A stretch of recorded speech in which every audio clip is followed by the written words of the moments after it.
Good evening. Tonight, we bring you a story that blends political decision-making, personal obsession, and economic consequences. A story that says more about former President Donald Trump's priorities than he might like the public to realize. Earlier this week, Donald Trump made what he called a life-changing announcement, a move he claimed that would make Americans' lives so much better. But behind that confident promise lies a decision that could leave everyday Americans paying more, while Trump himself enjoys personal benefits. The announcement: Donald Trump will not impose tariffs on his most beloved possession in the world. And no, it's not his well-known staples like Big Macs or Diet Cokes. The item at the center of this decision is something he has cherished for decades: gold bars. For Donald Trump, gold isn't simply a commodity, it's part of his personal brand, a symbol he has used throughout his life to project wealth, power, and status. From the golden escalators in Trump Tower to the gold-plated bathroom fixtures in his private residences, Trump has made it clear that gold isn't, for him, more than just a metal, it's a statement.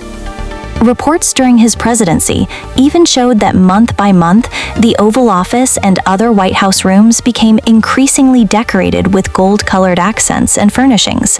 By some accounts, it was almost as if the White House itself was being transformed into a royal palace.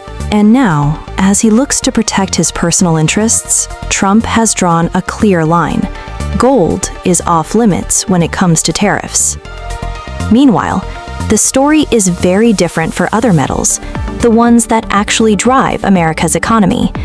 Steel, copper, and aluminum, the very materials used to build our cars, our homes, our electronics, and our appliances, remain subject to tariffs. These tariffs raise the costs for manufacturers, which in turn raise prices for consumers. Every refrigerator, every washing machine, every laptop, every automobile becomes more expensive, all because the metals that make them are being taxed at the border.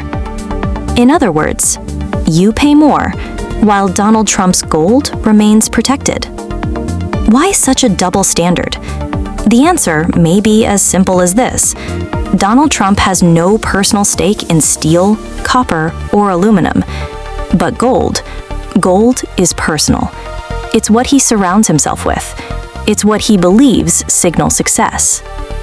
And it's not just a matter of personal taste. According to sources, the call to impose tariffs on gold didn't come from political opponents. It came from within his own administration.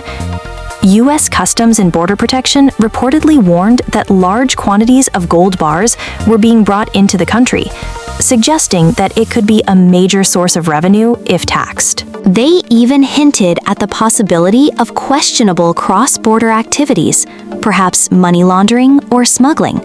But even with those concerns on the table, Trump refused. His reasoning: he wanted all the gold, and he didn't want to pay a single cent more for it. So let's put this into perspective. For ordinary Americans, tariffs on essential metals mean higher prices for everyday goods. For businesses, it means tighter margins and tougher competition. But for Trump, keeping gold tariff-free means his personal interests, and possibly the interests of those close to him, are protected. This is the heart of the issue.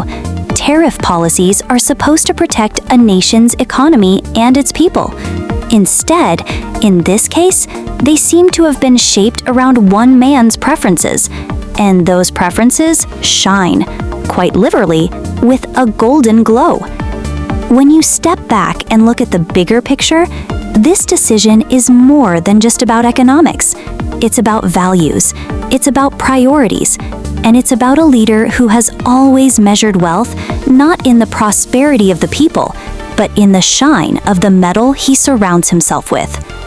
In the gold-plated world of Donald Trump, there's always room for more gold, and always someone else left to pay the bill.